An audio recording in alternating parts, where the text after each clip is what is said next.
The cold darkness of space stretched endlessly around the small human ship, the Sentinel. It moved silently, cutting through the void like a hunter searching for its prey. The crew inside was alert, every eye fixed on the glowing screen in the command center. They had just received a strange distress signal from a distant star system. The message was weak but clear, a plea for help. Oh. No one knew what danger lay ahead, but the Deathworlders were ready. They never ignored a call for aid, but they did not negotiate either. Captain Myra Kane stood firm behind the main console. Her face was calm but serious. "We don't know what we are walking into," she said quietly. "But one thing is certain. We will survive and complete the mission." The ship's sensors picked up a faint energy reading coming from a nearby planet in the system. It was unlike anything they had seen before, a mix of technology and something ancient. The distress signal source seemed to be coming from a hidden base deep under the planet's surface. The humans were about to discover that this was no ordinary call for help. As the Sentinel approached the planet's orbit, the crew noticed strange readings on the scanners. The atmosphere was thick with unknown gases. Something was wrong. Distress signal kept repeating the same phrase over and over, a cry filled with fear and desperation. Yet, the signals had no clear origin point, making it hard to pinpoint the exact location. Lieutenant Jocks, the ship's expert in alien technology, frowned as he studied the data. "Captain, the signal is being jammed. Someone doesn't want us to find them," he said, his voice tense. "But why call for help if you want to stay hidden?" Myra's eyes narrowed. "Maybe they want to lure someone in. You must stay alert." The ship began its descent through the thick atmosphere, shaking slightly as invisible storms battered its hull. Outside the windows, the planet's surface looked wild and untamed. Jagged mountains pierced the low-hanging clouds. Dark forests stretched as far as the eye could see. There was no sign of civilization, at least none that was visible from space. Suddenly, the ship's alarms blared. "Incoming objects detected," the automated voice warned. The crew scrambled to their stations. Outside, fast-moving shapes flashed past the ship. They were small, agile fighters with glowing weapons.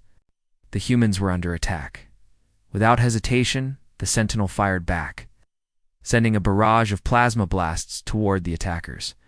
The battle was fierce, but brief. Oh. The enemy ships disappeared as quickly as they had appeared.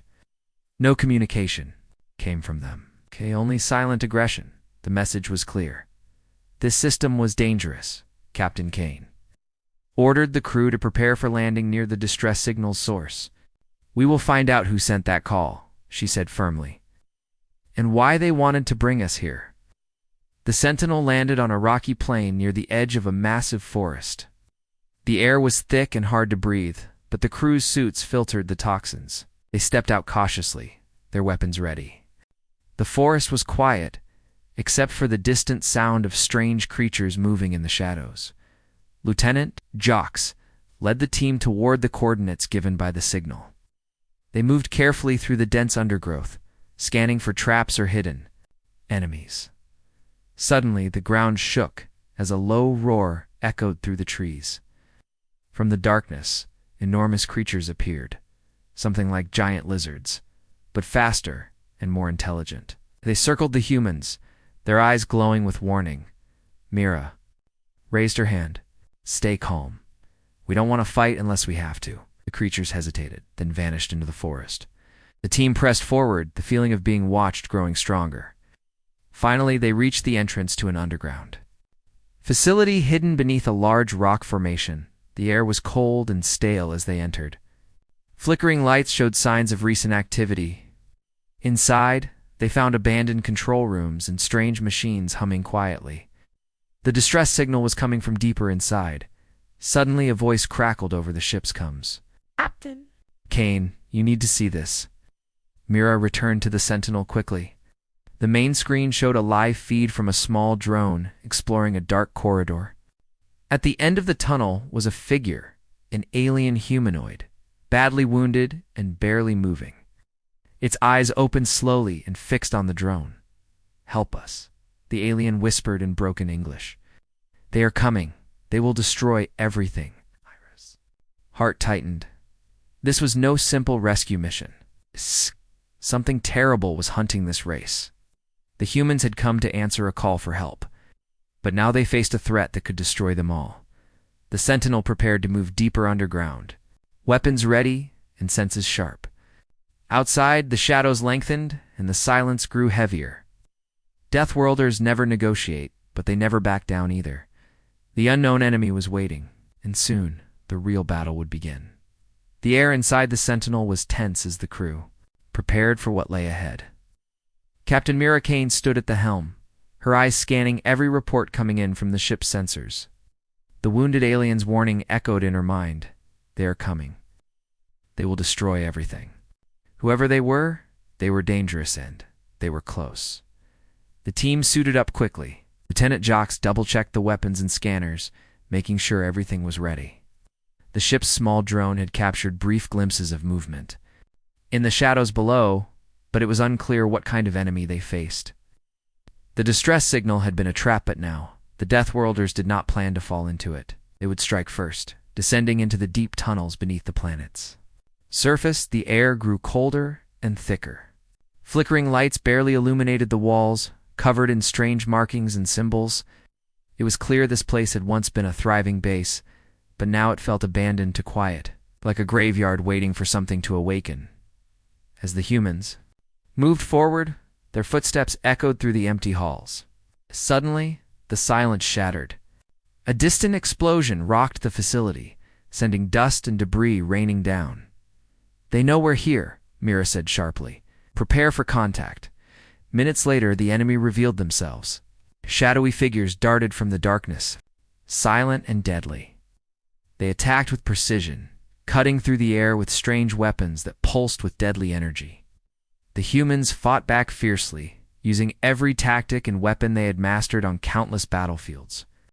The tunnel became a battlefield, echoing with gunfire and cries. But even as the fight raged, Mira noticed something strange. The enemy never spoke, never communicated. They seemed more like hunters than soldiers, moving as one, attacking without hesitation or mercy. It was as if they were programmed for one purpose: annihilation. After the skirmish ended, the crew regrouped. Several of their own were wounded, but no one was lost. They found signs of recent activity deeper in the tunnels, fresh footprints, discarded gear, and makeshift barricades. The enemy was still here, watching them. Waiting. Lieutenant Jocks found a damaged data terminal and managed to access some files. What they revealed was chilling. This planet had once been home to a peaceful alien race, the Orvath. But years ago, a deadly invasion force known as the Krell had descended on the system. The Orvath sent the distress signal in desperation, hoping anyone would come to their aid. But the Krell were relentless killers. They hunted the Orvath without mercy, wiping out entire colonies. The few survivors had fled underground, waiting in the shadows. Now, the humans had stumbled into the middle of a war they barely understood. Mira clenched her fists. "We didn't come here to negotiate," she said coldly. "We came to end this. For the Orvath and for ourselves." The team pushed deeper into the tunnels, every step bringing them closer to the heart of the conflict. Outside the planet's surface was silent once more, but beneath the earth, the fight for survival had only just begun. Suddenly, the lights flickered again, and a low growl echoed through the corridor. Something was moving in the darkness, something far worse than the humans had imagined. Mira gripped her weapon tightly. "Get ready," she said. They called for help, and now they will see what happens when Deathworlders answer. The air was thick with tension as the Sentinels team moved deeper into the labyrinth of tunnels beneath the planet's surface. Every step echoed loudly in the cold metal halls, bouncing off the walls covered with alien symbols that no one understood. Captain Mira Kane led the way, her senses sharp and her weapon ready. The faint glow of their helmets barely cut through the darkness. Lieutenant Jocks scanned ahead with a handheld device, searching for signs of life or traps. "These tunnels are changing," he warned. "There's movement, but it's not just the Krell. Something else is here, something bigger." Suddenly, the corridor ahead shook violently. Now the ground cracked open, and from the shadows emerged creatures unlike anything the crew had faced before. Massive armored beasts with glowing eyes and sharp claws lunged forward. They moved with terrifying speed and intelligence, attacking the humans without hesitation. The team opened fire, plasma bolts lighting up the tunnel as the battle erupted. Despite the chaos, Mira's voice cut through the noise. "Hold your positions. Focus fire on their weak points." The fight was brutal. The creatures were strong, but the humans were relentless. One by one, the beasts fell, but not without cost. Several soldiers were injured, their suits sparking from the fierce blows. As the last creature collapsed, a strange silence fell over the tunnels. The team caught their breath, but the danger was far from over. Lieutenant Jocks analyzed some tracks left behind. These creatures aren't native to this planet. They're being controlled used as weapons. Suddenly, a chilling transmission crackled through their radios. The voice was cold and robotic. "You should not have come here. This system belongs to the Krell. Resistance is meaningless." His jaw tightened. "We're not leaving until this threat is ended." She ordered the crew to push forward deeper into the enemy's lair. The corridors grew narrower and the air colder. Flickering lights revealed scenes of destruction-crushed equipment, shattered walls, and strange alien technology still humming faintly. The team reached a massive chamber, filled with control panels and holographic displays. On the main screen, a map of the planet showed multiple Krell strongholds, each marked with deadly warnings. Lieutenant Jocks worked quickly to hack into the system. If we can disable their control network, we might stop the creatures and turn the tide. As the humans worked, an alarm blared. Doors slammed shut behind them, locking them inside the chamber. The Krell were closing in. Myra stood firm, gripping her weapon. "This is what we came for. No negotiation, no surrender." The real battle had begun. The Deathworlders were not just rescuers anymore. They were hunters in enemy territory, and they would not stop until every threat was destroyed. The heavy metal doors slammed shut with a deafening clang, sealing the Sentinels' team inside the cold chamber. The air grew thick with tension as red warning lights flashed and the sound of distant footsteps echoed through the corridors. Captain Myra Kane's voice was calm but firm. "Hold your ground. We knew this wouldn't be easy." Lieutenant Jocks frantically worked on the control panels, fingers flying over the alien interface. The systems were complex, built to keep intruders out. But the humans were clever, and their technology advanced. Slowly, Jocks managed to bypass the security locks. Suddenly, the lights flickered, and the chamber trembled. From hidden vents, a swarm of small, fast drones poured in, silent killers programmed to hunt and destroy. The team raised their weapons, firing as the drones darted through the air, their sharp edges glinting in the dim light. Mira shouted orders. "Focus on the drones. Don't let them overwhelm you." The firefight was intense. Bolts of plasma streaked through the air, lighting up the chamber as drones exploded into sparks. But the enemy never stopped coming. The humans fought back, with precision, their battle-hardened skills on full display, in the midst of the chaos. A sudden explosion rocked the chamber's far wall, revealing a hidden passage.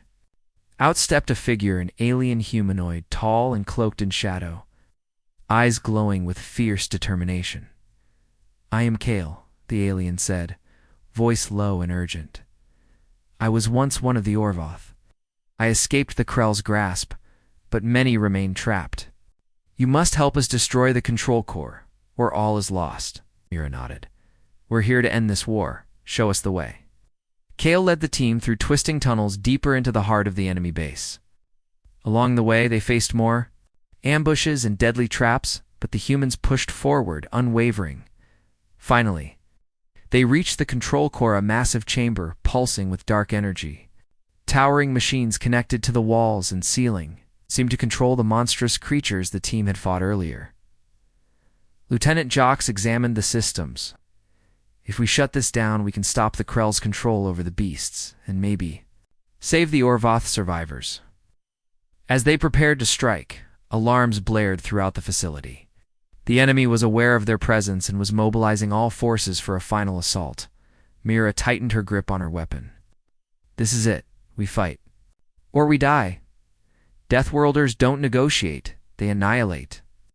With fierce determination, the team launched their attack. The fate of the Orvath and the planet itself hung in the balance, but the Deathworlders were ready to pay any price to end the nightmare. The chamber shook violently as explosions tore through the enemy base. Captain Mira Kane and her team fought. With relentless fury, their weapons blazing against waves of Krell soldiers and monstrous beasts controlled by the dark machines. The air was thick with smoke and the sounds of battle gunfire, screams, and the roar of collapsing metal. Every step forward was a fight for survival. The Krell fought viciously, refusing to yield even as their numbers dwindled. But the Deathworlders were unstoppable. Their training, their will, and their ruthless tactics made them a force no enemy could easily defeat. Lieutenant Jox worked quickly, moving between control panels and battle positions, trying to disable the core's defenses. Almost there. He called out, sweat dripping down his face. Just a few more seconds. Kale, the Orvath rebel, fought beside the humans, his blade cutting through the enemy with skill and desperation. We must end this now, he urged. If the core stays active, the Krell will enslave this world forever. Myra's voice was steady but fierce. Keep pushing. Don't let them stop us. The enemy unleashed their last wave, larger, more terrifying creatures designed to crush any resistance. The tunnel echoed with the clash of weapons and the sound of bodies hitting the ground. Then, the final surge, Lieutenant Jox slammed his hands on the control panel. Core shutdown initiated. The massive machines began to sputter and fail. The monstrous creatures staggered, losing their unnatural strength. The Krell soldiers faltered, confusion and fear spreading among them. Mira raised her weapon, her voice ringing out loud and clear. This fight is over. We decide who lives and who dies. The remaining enemies either fled or surrendered. The Deathworlders stood victorious, but the cost was clear. Many had fallen and the planet was scarred by war. As silence returned, Mira looked around at her weary team. We came to answer a call for help, she said quietly, and we destroyed the nightmare that answered it. But in the shadows, unseen by all, a new threat stirred a warning that this battle was only the beginning. The Deathworlders had won this fight, but the war for the galaxy was far from over. The air was heavy with exhaustion and silence after the fierce battle, but Captain Mira Kane knew this was not the end. As the team gathered in the control chamber, they studied the remains of the Krell's machines and the shattered core that had controlled the monstrous creatures. Lieutenant Jox sifted through the data logs, uncovering truths that sent chills down their spines. The Krell weren't just invaders, Jox explained. They were running a twisted experiment, trying to control not only this planet but others. 2. Their goal was to create unstoppable weapons by combining technology and living creatures.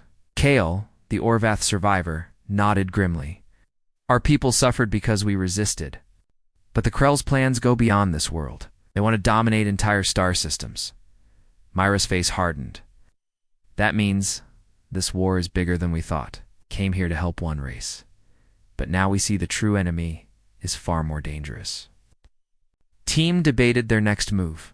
Some suggested retreating to warn other planets, while others argued they should strike first and stop the Krell's plans before they could spread. But Deathworlders do not hesitate. Mira made the call. We fight to protect the galaxy. We will hunt the Krell wherever they hide. Just then, a transmission crackled through their Kamzan urgent message from deep space. It was a warning from another star system, the Krell. Fleet was moving toward inhabited worlds, ready to conquer. The crew felt the weight of their mission like never before. They had answered a call for help and uncovered a threat that could destroy countless lives. Now, they had to act quickly. Mira looked at her team, their faces determined, despite the fatigue. We won this battle, but the war is just beginning. We are the galaxy's shield. We don't negotiate, we annihilate. As the Sentinel prepared to leave the planet, the team steeled themselves for what lay ahead. knowing that their fight against the Krell would decide the fate of many worlds, including their own. But somewhere in the darkness, the Krell watched and waited, ready to strike back harder than ever. The Sentinel sailed out from the ruined planet, its hull scarred from battle, but its crew more determined than ever. Captain Myra Kane stood on the bridge, gazing at the stars ahead. They had won the fight against the Krell here. But the message from deep space was clear. This was only the start of a much larger war. The galaxy was vast, filled with countless systems, many unaware of the coming threat.